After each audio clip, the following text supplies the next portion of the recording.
आज की जो वीडियो है वो बहुत ही इंपॉर्टेंट और इंटरेस्टिंग टॉपिक्स को कवर करेगी, जो कि है ब्यूटी से रिलेटेड, ग्लोइंग स्किन से रिलेटेड, हार्ट अटैक से रिलेटेड कि लोगों को हार्ट अटैक आता है, हार्ट प्रॉब्लम्स होती हैं, और एंटी एजिंग से रिलेटेड। तो सबको मन करता है जवान दिखने का, खूबसूरत दिखने का, तो उस पे आज हम अपनी वीडियो बेस करेंगे। ये तीनों चीजें हमें अगर सही डायरेक्शन में लेके जानी है कि हमें कभी हार्ट अटैक की प्रॉब्लम ना हो, हमारी स्किन ग्लोइंग रहे और हम कब ज्यादा एजेड ना लगें, उसके लिए बॉडी में इन्फ्लामेशन को रोकना बहुत ही ज्यादा जरूरी है। इन्फ्लामेशन दोस्तों एक सबसे बड़ा एनिमी है हमारी बॉडी का, जो हमें बुढ़ापा जल्दी लेके आता है, बॉडी पफी लगती है, फेस पफी लगता है, आईज पफी लगती हैं। तो अभी हम पूरा एजेंडा डिस्कस करेंगे कि इन्फ्लामेशन को कैसे रोका जाए और कैसे अपने आप को सुंदर, सुडौल और स्वस्थ बनाया जाए। तो इन्फ्लामेशन रोकने के लिए सबसे ज्यादा हमारे पेट का सही होना बहुत जरूरी है। जो हमारा गट होता है, जो हमारी स्टमक गट होता है, वो बहुत ही इंपॉर्टेंट है अगर हमें एक हेल्दी लाइफ जीनी और फिट रहना है। तो दोस्तों, हमारे स्टमक के अंदर एक गट बैरियर होता है। वो गट बैरियर का काम क्या होता है? वो हमारे स्टमक में बैक्टीरिया और इम्यून सेल्स को सेपरेट रखता है। तो हमारी स्टमक में सबसे ज्यादा इम्यून सेल्स होते हैं, क्योंकि हम बाहर से खाना खाते हैं, तो स्टमक के अंदर इम्यूनिटी रहना, उन चीजों से लड़ने की, बाहर का हम खाना खाते हैं उसमें बैक्टीरिया होते हैं, उनसे लड़ने की शक्ति होनी चाहिए। तो इसके लिए हमारे स्टमक में इम्यून सेल बहुत ज्यादा होते हैं। तो इम्यून सेल्स को, और ऑब्वियसली आप लोगों को पता है कि बैक्टीरिया भी होता है क्योंकि डाइजेशन होता है, तो बैक्टीरिया को और इम्यून सेल्स को सेपरेट रखने के लिए गट बैरियर का हेल्दी रहना बहुत ही ज्यादा जरूरी है।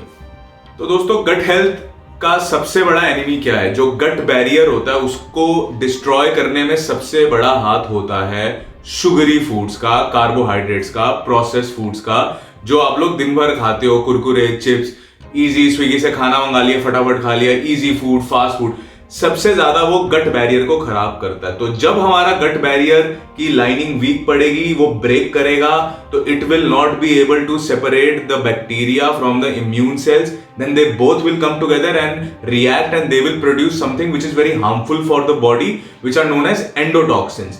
Now this is one part of the story in understanding inflammation. So you need to understand कि endotoxins बन गए and they are harmful.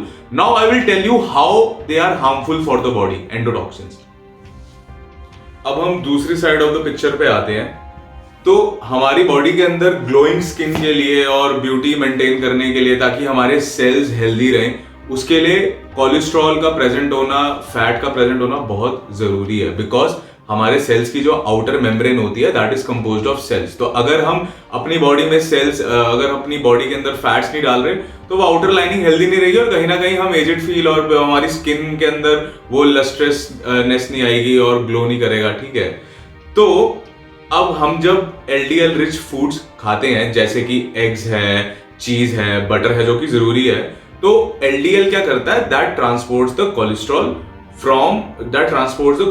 To the cells of the body. Now what happens is, after it transports the cholesterol to the cells of the body, then it becomes low in density and it revolves around in the body, and it can maybe clog the arteries and other things. But what happens is, our body is very intelligent, so it has certain ducts, that LDL cholesterol, and what it does is it goes out through that duct into the liver, and then it gets removed from the body. But this is in the normal case in which your gut health is proper and everything. But when your gut health is not proper, as I explained earlier, when endotoxins are produced, so what happens is endotoxins will bind to the byproducts of this LDL. जो LDL आपका transport करके बच गया है sales में, अब वो क्या होगा? आपका बाइंड करके, तो वो लीवर के थ्रू जा नहीं पाएगा, बिकॉज उससे एंडोटॉक्सिन्स एंडोटॉक्सिन्स जुड़ गए उससे। तो that is very harmful, that creates an inflammatory response in the body which is really harmful for the body. इससे आपकी बॉडी में सूजन आती है और 10 तरीके की चीजें आती है। इन्फ्लेमेटरी रिस्पॉन्स है, ये बहुत हार्मफुल है हमारी आर्टरीज के लिए, स्पेशली हमारे हार्ट के लिए, बिकॉज इससे क्या होता है कि जो एलडीएल कोलेस्ट्रॉल है वो हमारी बॉडी से निकल नहीं पा रहा, तो वो क्या करता है? वो हमारी आर्टरीज को क्लॉग करता है और हार्ट अटैक के चांसेस को बढ़ाता है। तो बहुत ज्यादा जरूरी है कि हम अपने गट हेल्थ को सही रखें, ताकि हमारी आर्टरीज क्लॉग ना हो और एंडोटॉक्सिन्स प्रोड्यूस ना हो।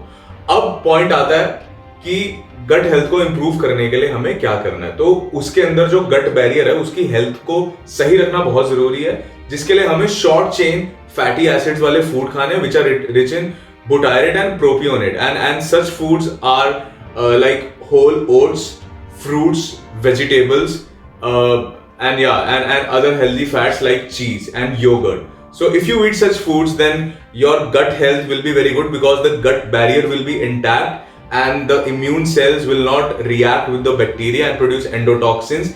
And if endotoxins are not produced, then the LDL which you get from the food will replenish your cells. It will not produce an inflammatory effect. So that's how it works. So make sure you eat foods rich in short chain fatty acids and improve your gut health to not trigger inflammatory response and otherwise affecting your skin, your heart, and looking old.